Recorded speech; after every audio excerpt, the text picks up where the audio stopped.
성경은 오늘 한 어리석은 사람의 이야기를 하고 있습니다.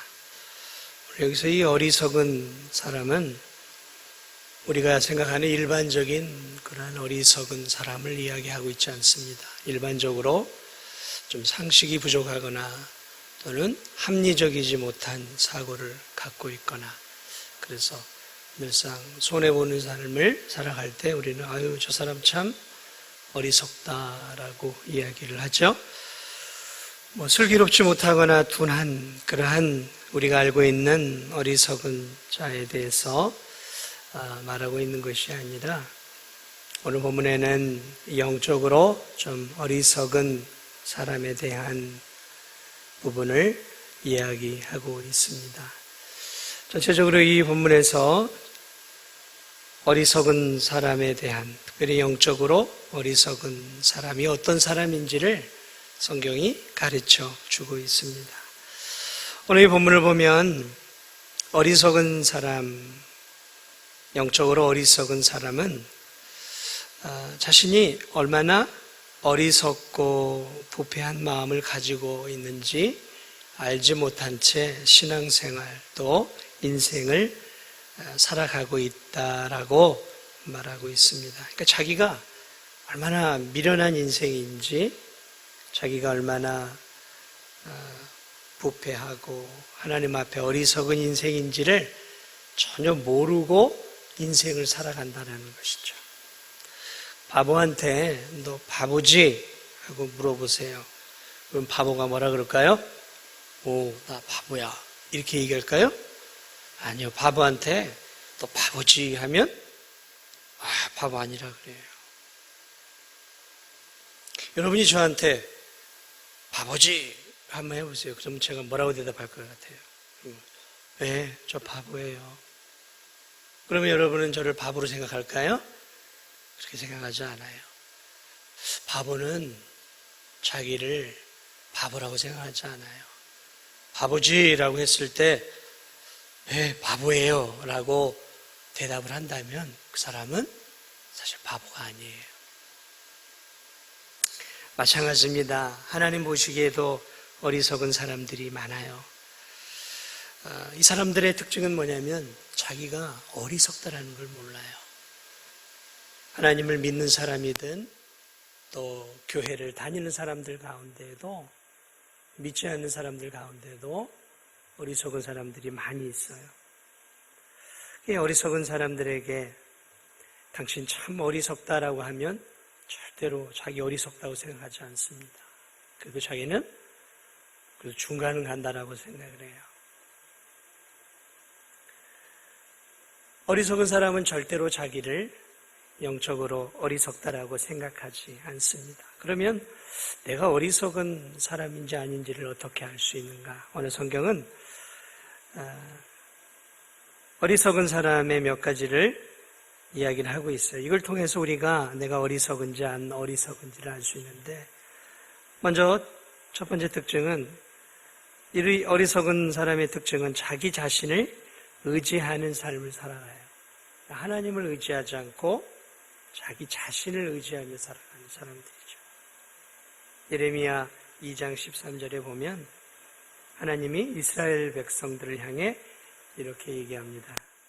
내 백성이 두 가지 악을 행하였으니 곧 그들의 생수의 근원되는 나를 버린 것과 스스로 웅덩이를 판 것인데 그것은 그물을 가두지 못할 터진 웅덩이들이니라. 하나님이 이스라엘 백성들을 향해 이렇게 얘기하고 있는 거예요. 너희는 참 어리석구나. 생수의 근원되는 나를 버리고 터진 웅덩이를 붙잡고 거기서 생명을 구걸하고 있구나. 어리석은 것이죠. 샘물을 붙잡아야 되는데 샘물은 버려버리고 터진 웅덩이를 붙잡고 살고 있는, 이게 어리석은 거죠. 오늘 이스라엘 백성들이 하나님이 너희들은 참 어리석다라고 표현합니다. 그런데 이스라엘 백성들은 자기가 어리석다라고 생각하지 않았어요.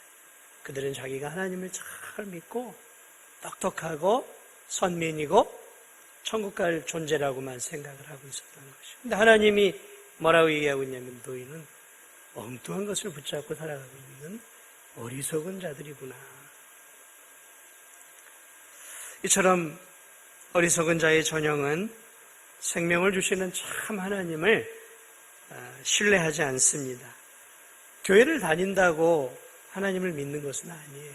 교회를 다녀도 하나님을 신뢰하느냐 안 하느냐는 또 다른 문제예요. 교회를 다녀도 여전히 하나님보다 자기의 지식과 경험을 더 신뢰하는 그러한 교인들이 있어요. 무엇보다도 먼저 어려운 일이 닥치면 하나님을 의지하고 기도하기보다는 먼저 머리를 먼저 써요. 먼저 누구를 찾아요. 먼저 주머니에 있는 지갑을 꺼내들어요. 하나님을 먼저 찾지 않아요. 언제나 자기가 빨리빨리 돌아가는 머리를 먼저 의존하죠. 하나님을 사랑하는 것 같은데 세상을 더 사랑해요. 하나님을 의지하는 것 같은데 사실은 더 의지하는 것들이 있어요. 과학을 더 의지하고 하나님보다 의학을 더 의지해요. 그래서 하나님 말씀은 이렇게 부정적으로 일이 그럴까라고 보지만 과학자들의 가설인 말 한마디, 의학자들의 말 한마디는 하나님의 말보다 더 신뢰하며 붙잡고 살아가요.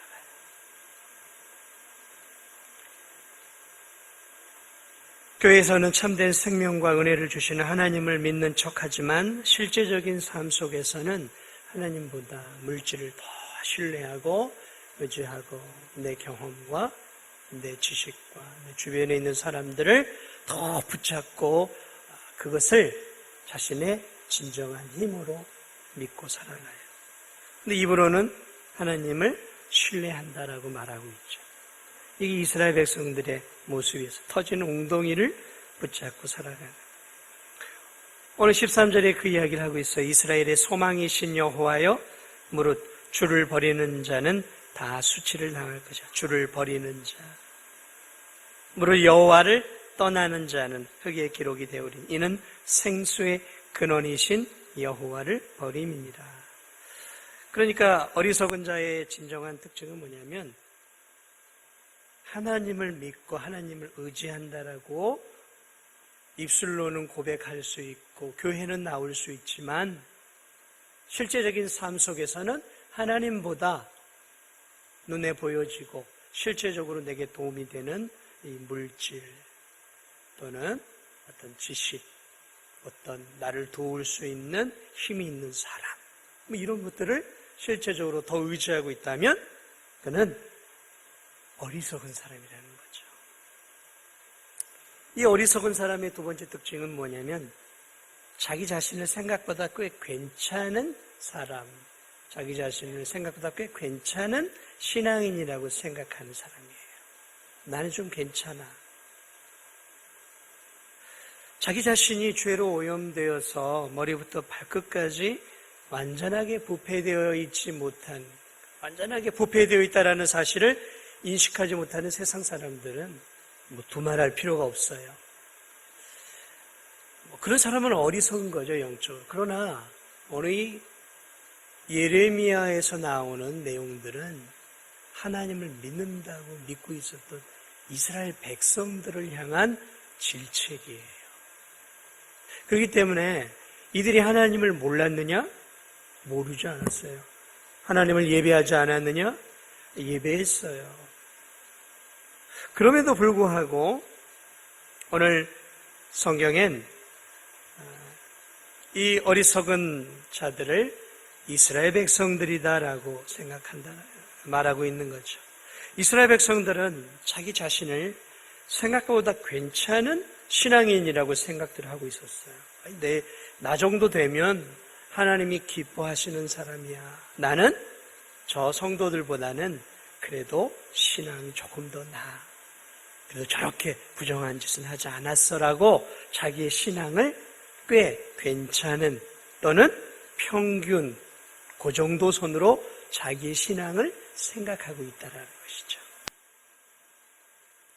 자신이 얼마나 머리부터 발끝까지 오염되어 있고 하나님의 은혜가 아니면 선을 행할 수 없는 무지하고 무능력하고 무기력한 존재에 대한 자기에 대한 인식이 없어요. 자신이 얼마나 영적으로 부족하고 또 하나님을 위해 살아가는 삶이 연약한지에 대한 자기 인식이 부족해요. 그래놓고 자기는 내 신앙은 괜찮아. 이 정도면 우리 진도중앙교회에서 중간 정도는 가지 라고 자기 자신을 합리화하고 있다면 그는 어리석은 사람, 어리석은 신앙인에 가까운 거예요. 세상 사람들이 그러죠. 남들과 TV를 보면서 비교해. 아유, 저 살인자, 저 성폭행자, 저 죽일 놈들, 저런 놈들은 감옥에서 평생 썩도록 하거나 살인자들이니까 좀 사형을 시켜야 돼. 막 그러면서 TV를 보면서 저 TV 속에 나와 있는 악을 저지르는 자와 나는 완전히 별개의 사람으로, 나는 저 사람을 정죄하고 손가락질하고 욕을 해도 괜찮을 만한 그러한 삶을 나는 살고 있다라고 생각하고 많은 사람들이 TV를 보면서 나쁜 사람들을 향해 손가락질을 해요. 그런데 그들과 TV 속에 있는 사람과 TV를 보는 사람의 차이가 별 차이가 사실은 없잖아요. 백지장 한 장 차이 아니겠습니까? 언제 범죄자가 될 줄 모르는 것이고 언제 내가 죄를 지을지 모르는 거란 말이죠. 구절을 보면 만물보다 거짓되고 심히 부패한 것은 마음이라 누가 능히 이를 알리오마는. 만물보다 가장 거짓되고 가장 더럽고 추하게 부패되어 있는 게 무엇이냐? 우리의 마음이라는 거죠. 이 마음. 그런데 누가 능히 이를 알 수 있겠냐? 안 보이니까 모른다는 거예요. 모르니까 그저 내가 조금 남들보다 도덕적으로 살고 내가 남들보다 조금 윤리적으로 살고 내가 조금 여유가 있어 남을 좀 돕고 내가 조금 신앙생활을 하는 것 같으면 그 내 행위의 기준에 의해서 다른 사람과 비교하고 우월의식을 느끼고 살아간다는 거죠. 내 마음이 얼마나 부패해 있는지 하나님 앞에 내 마음을 비춰보았을 때, 말씀 앞에 내 마음을 비춰보았을 때 더럽기가 한량없는 내 마음, 시시때때로 더럽고 추악한 생각들, 이기적이고 자기 중심적이고 내 욕망과 욕심을 하나님을 추구하는 것보다 더 추구하는 더럽기 짝이 없는 내 마음 상태는 제대로 보지를 못하는 거예요. 그리고 고작 그 더러운 마음에서 나오는 그 행위들이 저들보다 내가 조금 더 낫다라는 이유 하나만으로 나는 괜찮은 신앙인이야 라고 착각하면서 살아가고 있다면 성경은 그 성도를 어리석은 성도다라고 말하고 있다는 거죠.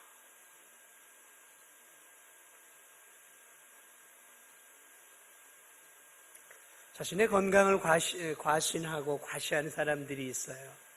특히 젊은이들이 그래요. 다 운동도 하고 이렇게 막 2도 받고 3도 받고 나고 다 잘하고 건강을 이렇게 표출을 하죠.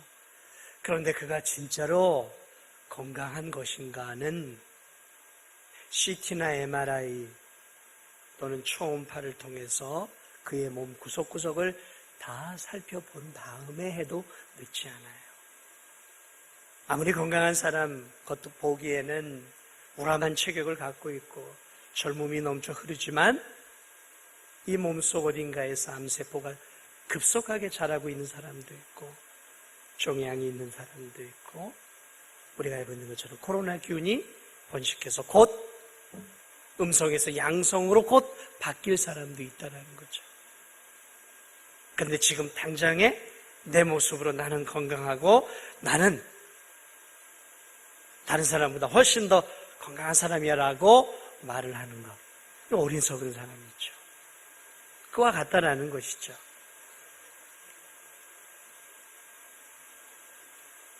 성경은 우리에게 행위 이전에 우리의 마음 상태가 너무 부패해 있다라고 말하고 있어요. 그것을 볼 수 있는 영적인 눈이 있다면 그 사람이야말로 참 지혜자이죠.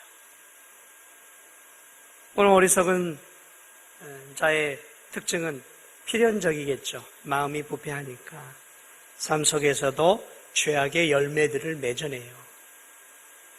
부패한 마음은 부패한 삶으로 드러나는 것이죠. 사과가 이 속이 썩은 사과가 있어요. 예전에 냉동창고에서 사과를 좀 이렇게 분별하는 작업을 제가 청년 시절에 좀 했었는데 아주 큰 부사, 홍옥 이런 것들 먹음직스러운 사과예요. 이것을 반으로 탁 쪼개보면 안에가 썩어 있어요. 썩어 있어요.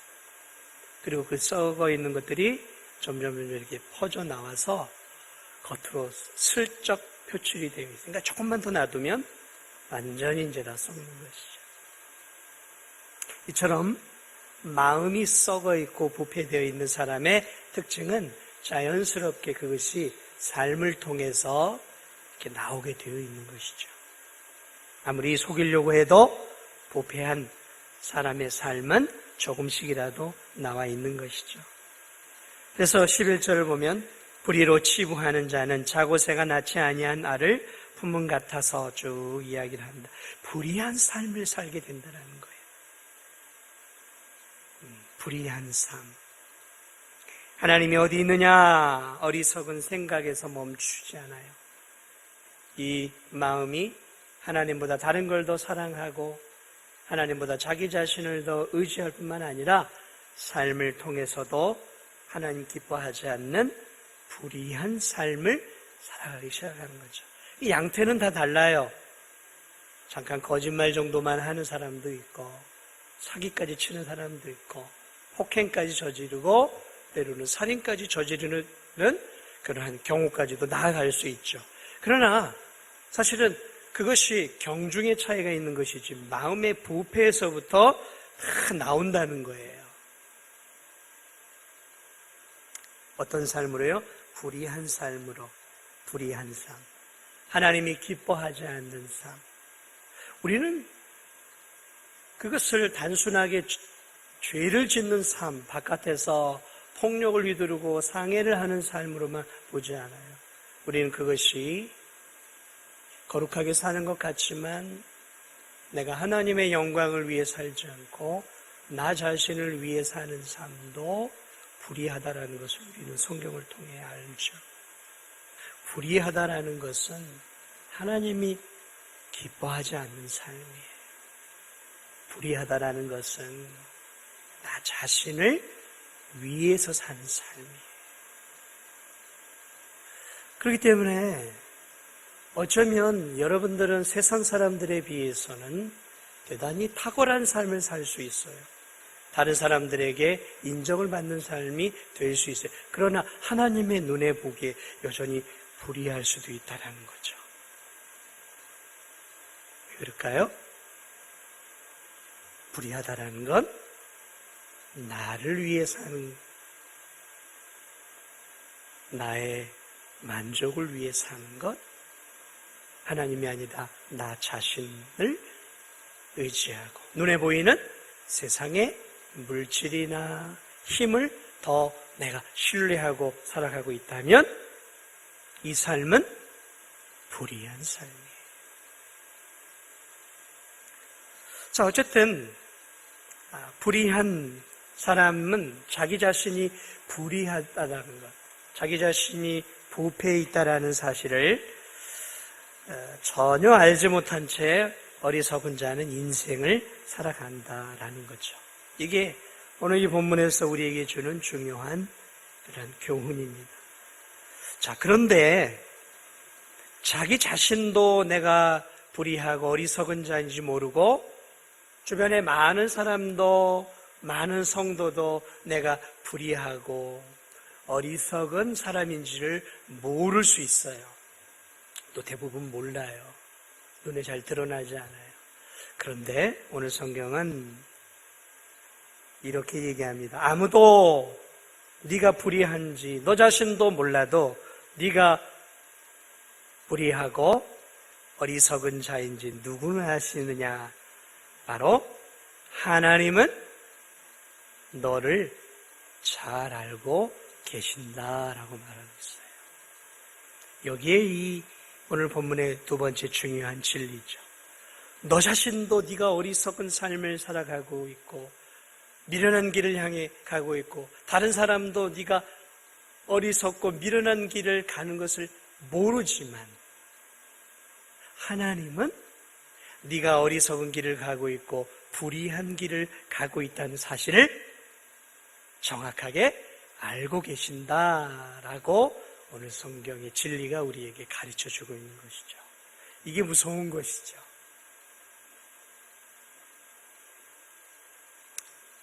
구절을 보세요. 만물보다 거짓되고 심히 부패한 것은 마음이라. 누가 능히 이를 알리오만 몰라요.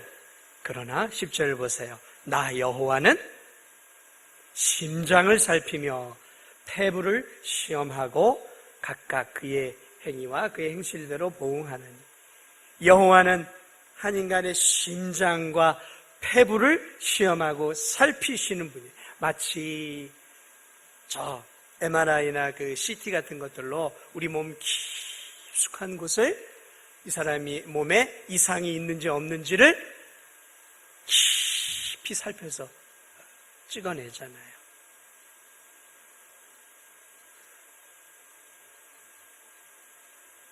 누가 인간의 마음을 알 수 있겠습니까? 여러분, 우리 몸 안에 병이 생기고 몸이 썩어가고 몸이 점점 더 내 마음대로 움직여지지 않을 때 우리는 병원을 가게 되어지죠. 병원을 가서 내 몸 아픈 것을 의사에게 얘기하고 또 의사가 이제 검사를 하죠. 피 검사도 하고 소변 검사도 하고 엑스레이, 초음파도 해보고 안 된다 싶으면 CT나 MRI 같은 첨단 과학 기계를 이렇게 사용해서 우리 몸 안에 있는 질병들을 이렇게 찾아내죠. 또 우리 몸 안에 미세한 코로나 바이러스가 있는지 없는지 그런 건 MRA나 CT 같은 걸로 또 안 돼요. 이건 어떻게 돼요? 진단 키트 같은 것들을 통해서 검사를 해야 한다는 거죠. 이렇게 검사를 심도 있게 해야 우리의 육체의 질병을 발견해 낼 수 있는 것이죠. 그런데 불행인지 다행인지는 우리의 마음의 질병과 우리의 부패한 마음은 이 과학의 기술과 의학의 기술로는 결코 알 수 없다라는 것이죠. 오직 인간도 모르고 오직 심장과 폐부를 시험하고 살피는 하나님만이 아신다라는 것이죠. 그분은 우리가 가지고 있지 않는 영적 눈을 통해서 우리 안에 있는 것들을 다 꿰뚫어 보고 있다라는 것이죠. 우리의 마음이 얼마나 부패해 있는지 우리의 마음을 아세요. 우리의 생각을 아세요. 그게 참 두렵고 무서운 말씀이에요. 세월이 가고 하나님을 알아갈수록 점점 더 저에게도 두려운 분이 누구냐면 사람이 아니라 하나님이에요. 왜냐하면 사람은 속일 수 있어요. 그런데 하나님은 못 속인다는 거죠. 해가 갈수록 그래서 하나님이 때때로 두려울 때가 있어요. 그런 사람들이 알지 못하는 생각과 하나님이 기뻐하지 않는 마음을 가질 때 사람들은 속일 수 있어요. 그런데 하나님은 알고 계시거든요. 그럴 때 제 마음속에 탄식이 나오는 거죠. 이 마음도 하나님은 알고 계실 텐데. 그렇습니다. 하나님은 알고 계세요. 그래서 크리스찬들이 인생을 살아가면서 가장 두려워하고 무서워할 분은 하나님이 되는 거예요. 모순적인 말 같지만 우리는 하나님의 은혜와 사랑으로 그 크신 하나님의 은혜를 찬양하고 하나님과 친밀한 교제를 나누지만 우린 또 한편으로는 하나님을 가장 무서워해야 돼요. 왜요? 내 마음, 내 생각을 꿰뚫어 보고 계시기 때문에 그래요. 하나님은 우리의 마음과 생각만을 꿰뚫어 보고 계시는 것은 아니에요. 그분은 우리들이, 인간들이 아무도 모르게 저지르는 은밀한 죄악들도 다 알고 계세요. 은밀한 죄악. 여러분, 이 세상에서 은밀한 죄악들이 얼마나 많이 일어나고 있습니까? 보여지지 않는 곳에서 죄악들이 얼마나 많이 일어나고 있어요. 그러한 죄를 밝혀내는 사람들이 이 땅에 많이 있습니다. 경찰이 있고 또 검찰이 있죠. 이들은 사냥개처럼 죄 지은 자들을 파고 들어서 그들의 죄를 결국은 파헤치죠. 그래서 CCTV를 확인하고 계좌를 추적하고 그들의 움직이는 동선을 파악을 하고 현장에 묻은 지문을 감식하고 증인을 확보하고 최첨단 기계들, 무슨 또 심리학적인 무슨 거짓말 탐지기라든지 여러 가지 기계를 동원해서 이 사람이 죄인인지 아닌지를 가려낸단 말이죠. 그러나 여러분, 이 땅에 경찰과 검찰이 최고의 그러한 기계들을 사용하고 동원을 해도 많은 범죄자를 잡아들이지만 여전히 이 땅에는 미제 사건들이 많이 있습니다. 최근에 그 성착취물 유포했던 엠번방에 누군가 조주빈 또 무슨 각각 요번에 잡혔죠? 그 사람들 안 잡힐 것 같았는데 이들을 잡아냈어요. 그런데 문제는 잡은 자들이 더 많을까요? 못 잡은 자들이 더 많을까요? 못 잡은 자들이 사실은 더 많아요. 중요한 인물은 건걸했지만 못 잡은 자들이 많아요. 최근에 그 용인 66번 확진자 이태원 킹클럽을 들렸죠. 이 클럽이 알고 봤더니 게이 클럽이에요. 게이 클럽. 전국의 게이들. 게이가 뭔지는 아시에요? 네? 게이. 게이는 남자끼리 사랑하는 사람을 게이라고 합니다. 이 게이들이 황금 연휴를 맞아가지고 전국 각지에서 이태원 킹클럽에 모였어요. 거기서 누가 나냐? 66번 용인 환자가 나온 거예요. 수천 명이 거기서 무슨 짓을 했는지는 모르겠어요. 그 안에서 마시고 춤추고 어쨌든 그 안에서 확진자들이 생겨났어요. 그런데 전화번호도 안 적어놨어요. 이름도 거짓이에요. 그래가지고 이 사람들 이 사람들이 자기 정체를 안 드러내겠잖아요. 현금 결제하고. 왜 안 드러내겠어요? 부끄러운 건 아는 거예요. 그래서 정부에서도 검사 안 할 테니까, 이름 안 될 테니까 와서 검사하라고 지금. 그래서 지금 잠잠한 이 코로나가 그냥 또 확 한번 일어났잖아요. 어쨌든 이 경찰들이 지금 카드까지 수색을 하면서 거기 들린 사람들 지금 전화하면서 이렇게 찾아내고 있어요. 많이 찾아냈어요. 그런데 다 찾아낼 수 있을까요? 불가능하죠. 이름도 안 남겨놓고 다 거짓 이름에 거짓 전화번호 해놓고 현금 결제하고 어떻게 찾아내겠어요? 한계가 있는 거죠. 참 우리나라 과학과 의학이 많이 발전했지만 한계가 있다는 것들을 이런 뉴스들을 통해 보게 됩니다. 요즘 참 재밌는 뉴스들이 있죠. 검찰이 기소한 그 조국 전 장관과 그 안에 정경심 씨 계속 지금 재판 법원 중에 있죠. 저는 참 조국 씨를 좋게 봤어요. 저보다 훨씬 잘생겼더라고요. 잘생기고 공부도 많이 해가지고 법에 대한 전문가고, 법에 대한 전문가니까 대학원생들을 가르치는 전문가니까 얼마나 법 지식이 해박하겠습니까? 좋은 학벌을 갖고 있고 최고의 대학에서 법을 가르치고, 그 얼굴과 몸에서 풍겨나오는 인상은 전형적인 엘리트상이 품위가 있어 보여요. 저런 사람이 얼마나 죄를 지었겠나.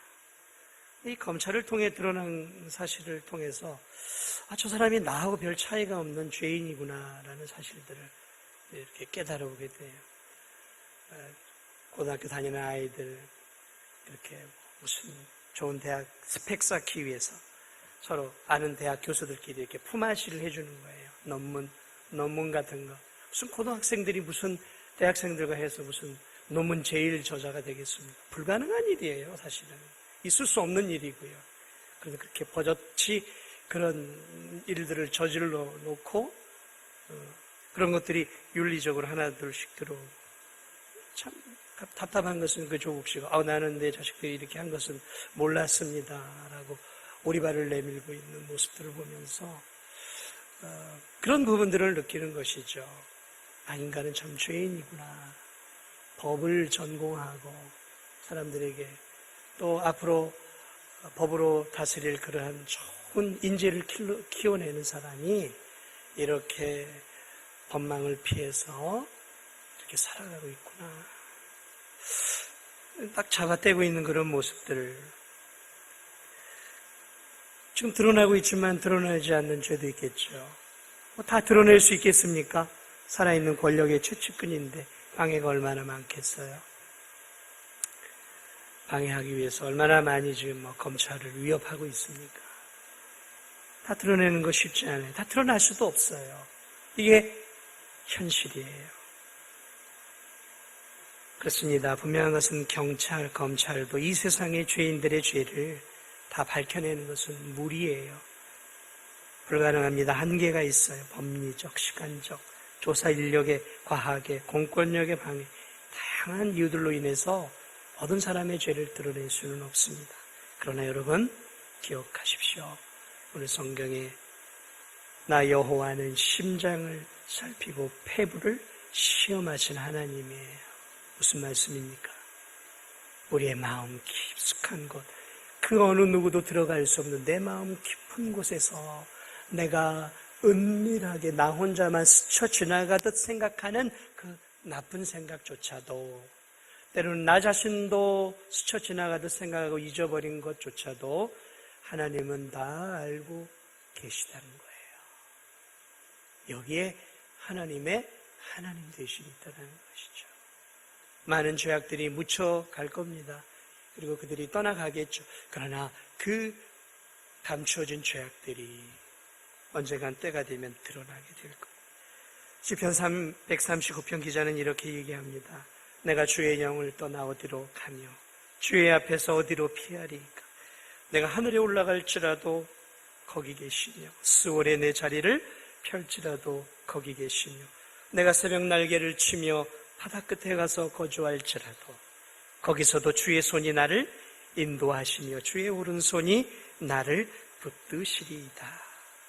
하나님의 존전을 피할 수 있는, 하나님의 눈을 피할 수 있는 사람도 행동도 또 그러한 자리도 없다라는 것이죠.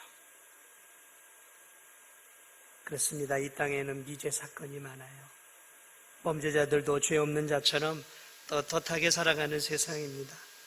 도리어 죄 없는 자가 기소가 되고 죄 없는 자가 법원에서 형량이 선고되어 억울하게 옥살이하는 사람, 그런 사람도 있는 세상이 우리가 살아가는 세상입니다. 인간은 부도덕하고 한계가 있습니다. 그러나 하나님은 의로우시고 한계가 없으십니다. 하나님은 오늘 본문에서처럼 인간의 심장을 살피고 폐부를 시험하십니다. 그러므로 우리는 언제나 하루하루를 살아갈 때 늘 하나님을 의식하고 살아가야 되는 거예요. 하나님을 의식하고 살아가야 돼요. 다 속일 수 있다 착각하는 거예요. 다 속일 수 없는 거예요. 다 속여도 한 분만큼은 속일 수 없는 거예요. 그분이 누구세요? 하나님이세요. 하나님. 그러기에 오늘 이 본문의 결말은 이렇게 끝납니다.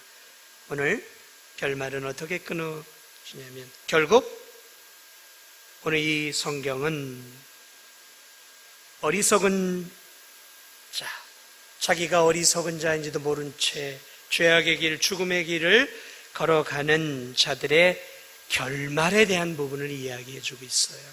어떻게 될까요? 최근에 이태원에서 확진자들이 무더기로 나왔잖아요. 그럴 때 박원순 서울시장이 이런 얘기를 했어요. 탄식하는 어조로 공든탑이 무너졌다. 공든탑이 무너졌다라고 얘기해. 우리는 공든탑이 무너지랴 얘기하지만 박원순 서울시장은 공든탑이 무너졌다. 수개월 동안 죽을 힘을 다해서 방역당국과 의료진과 국민들이 힘을 다해서 지금 이 코로나를 억제하고 여기까지 해놨는데 이게 그 이태원에서만 빵 터지면서 지금 무너졌다라는 것이죠. 그래서 그 말에 제가 100% 공감합니다. 공감을 하면서 저는 속으로 그렇게 얘기했어요. 맞습니다. 공든탑은 없습니다. 공든탑은 무너집니다. 여러분, 공든탑은 무너집니다. 이 땅에서 하나님 없이 살아가는 사람들이 쌓는 공든탑들은 때가 되면 다 무너지게 되어 있어요. 세상 사람들은 돈을 벌어 부의 탑을 계속해서 쌓아 올라갑니다. 한도 끝도 없어요. 100억을 모은 사람은 200억을, 1000억을 모은 사람은 1조를 모은 사람은 세계 최고의 갑부가 되기 위해서 부지런하게 부의 탑을 높이 쌓고 있습니다.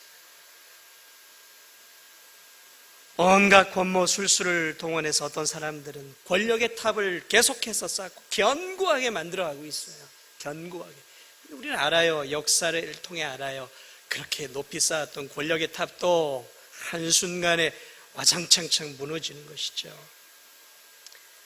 많은 사람이 인기의 탑을 쌓습니다. 철학가나 사상가들은 초롱성과 같은 자신의 학문과 사상과 철학의 탑을 쌓아놓고 내가 이 시대를 다스리는 그러한 철학을 만드는 사람이다. 학문을 만드는 사람이라고 그렇게 자신의 그 상아탑을 쌓고 있습니다. 이념의 탑을 쌓아요. 스포츠 선수들은 신기록의 탑을 쌓고 있고 예술가들은 예술혼을 담은 불멸의 작품들을 쌓습니다. 정치가들은 무너지지 않는 정권이라는 높은 탑을 쌓기 위해서 지금도 있는 힘을 다하고 있어요. 대기업들은 자신들만의 초인류 기업이라는 성을 쌓기 위해서 지금도 얼마나 노력을 하는지 모릅니다. 그런데요, 여러분, 때가 되면 결국 인간들이 쌓은 이 공든탑들은 무너지게 되어 있어요. 우리는 무너지는 것들을 많이 보아왔습니다. 무너질 것 같지 않았던 저 철의 장막 구소련이 와장창창 무너졌잖아요. 무너질 것 같지 않았던 대로마도 무너지. 많은 것들이 무너져 왔어요. 하나님을 대적하며 쌓아 올렸던 바벨탑, 인간이 쌓은 처음 탑이었죠. 하나님 무너뜨리셨어요. 초롱성과 같은 죄악의 도성 소돔과 고모라도 무너졌고 여리고도 무너졌습니다. 그렇습니다. 시간이 가면 세상 사람들이 자신의 영광을 드러내는 모든 탑은 무너지게 되어 있어요. 왜냐하면 하나님이 가만두지 않아요. 하나님 없이 자신들을 드러내는 모든 세상의 바벨탑은 결국 마지막 하나님의 심판 때나 하나님의 때가 되면 하나님이 그 기둥을 흔들어서 지진을 통해서 건물이 무너지듯 무너뜨리셔요. 그리고 인간은 이 세상에서 죽음을 맞이할 때 자기가 쌓아놓은 모든 것들을 다 놓고 가게 되어지는 거죠. 더 무서운 것은 하나님은 그의 행위와 한 영혼의 행위와 어리석은 자의 행실에 대해서 이 땅에서뿐만 아니라 마지막 때에 마지막 공의의 심판을 하신다는 것이죠. 10절 후반절을 볼까요? 각각 그의 행위와 그의 행실대로 보응하나니. 그의 어리석은 행위, 하나님 없는 행실과 삶, 자기 자신만을 위해 살아가는 그런 이기적이고 욕망적인 삶, 그러한 삶에 대해서 하나님은 마지막 때에 보응하신다라는 것이죠. 본문에서 말씀하신 것처럼 이스라엘의 소망이신 여호와를 버린 자들을 하나님은 심판하신다는 거죠. 생수의 근원이신 여호와를 버린 자들을 하나님은 반드시 끝까지 그들의 죄를 추적해서 하나도 남김없이 그들의 죄에 대한 대가를 하나님께서는 시행하신다는 것이죠. 여기에 한편으로 우리의 마음속에 두려움이 있고 또 한편으로 살아계신 하나님이 어떤 분이신가를 우리가 다시 한번 알 수 있는 것이죠. 사랑하는 여러분, 저는 여러분들에게 설교를 합니다. 저는 지금 믿지 않는 사람들에게 설교하지 않아요. 그래도 교회 울타리 안에 있는 여러분들에게 하고 있습니다. 하나님 없이 자신의 탑을 쌓고 있는 사람들, 불을 보듯 뻔한 거예요. 그런데 이제 우리가 문제겠죠. 저와 여러분은 정말 어떤 탑을 쌓고 있습니까? 어떤 탑을 쌓고 있습니까? 나 자신의 욕망을 이루는 그러한 남에게 보여줄 수 있는 내가 정말 대단한 존재이고 내가 정말 너희들과는 좀 근본적으로 다른 탁월한 사람이라는 것들을 보여주기 위해서 쌓는 인간적인 삶. 그것이 종교 안에도 여전히 유효한 거예요. 그러한 삶이 우리가 보기에는 나는 주님을 위해서 했어, 교회에서 이런 일을 했어 라고 했지만 하나님 보시기에 우리의 마음과 생각과 우리의 깊은 마음의 근원을 아신 하나님께서 너 그건 너를 위해 쌓았잖아 라고 말씀하실 때 사람은 속일 수 있지만 교인들은 속일 수 있지만 살아계신 하나님은 우리가 속일 수 없다라는 것이죠. 그러므로 다시 한번 우리가 이 본문을 통해서 우리 자신의 마음을 살펴봐야 돼요. 하나님의 은혜와 진리의 말씀 안에서 내 마음은 정말 하나님을 사랑하고 있는가? 나는 정말 하나님을 굳건하게 내 인생의 반석으로 붙잡고 예수 그리스도를 내 인생의 구주로 모시면서 나는 그렇게 하나님의 나라를 위해 살아가고 있는가? 우리가 우리 자신을 살피고 우리의 마음을 직면할 수 있어야 되는 거예요. 나는 잘하고 있어. 나는 주일마다 진도종합교회에 나오고 있고 예배도 잘 참석하고 있고 헌금도 드리고 봉사도 하는데 뭐. 아니요. 그것으로 만족하지 말고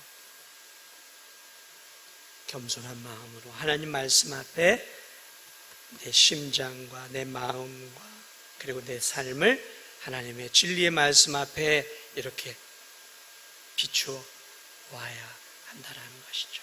비추어 봐야 돼요. 지혜로운 성도는 자꾸 자기의 마음을 하나님 말씀으로 비추어 보는 사람들이에요. 얼굴을 잘 관리하는 사람이 어떤 사람이에요? 거울을 자주 보는 사람이에요. 이거 묻었네? 여기 화장이 지워졌네? 그렇게 자꾸 해야 돼요. 그렇게 하지 않으면 고춧가루가 여기 묻었는지 여기에 먼지가 묻었는지 뭐가 묻었는지를 모른단 말이죠. 말씀이라는 면경을 통해서 늘 우리 자신들을 살펴보고 우리가 바른 인생의 목적을 갖고 살아가고 있는가? 그리고 하나님을 내가 의식하고 하나님이 기뻐하는 삶을 살기 위해 내가 살아가고 있는가? 다시 한번 오늘의 이 말씀을 우리가 기억하면서 길이요 진리요 샘물이 되시는 생수가 되시는 생명수가 되시는 예수 그리스도, 그 예수 그리스도를 더욱더 붙잡고 남은 생에도 하나님이 기뻐하는 믿음의 삶을 사시는 우리 성도들이 다 되시기를 주님의 이름으로 축복을 드립니다.